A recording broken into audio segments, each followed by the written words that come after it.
I got. I got this bag because I need it. And it was $2. Now, I also got something else, but it wasn't technically at the antique store.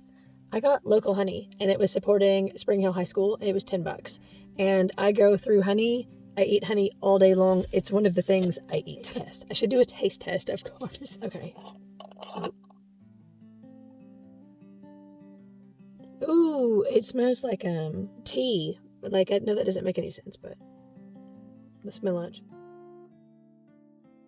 I like it a lot better than the stuff from the store. Oh, this would go so good on biscuits. This is biscuit honey. Yum. Like foods I eat every single day of my life. I eat honey.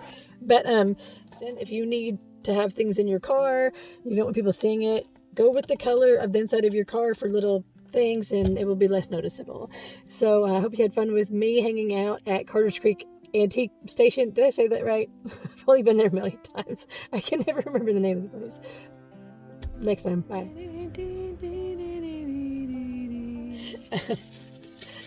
And I found some cutlery.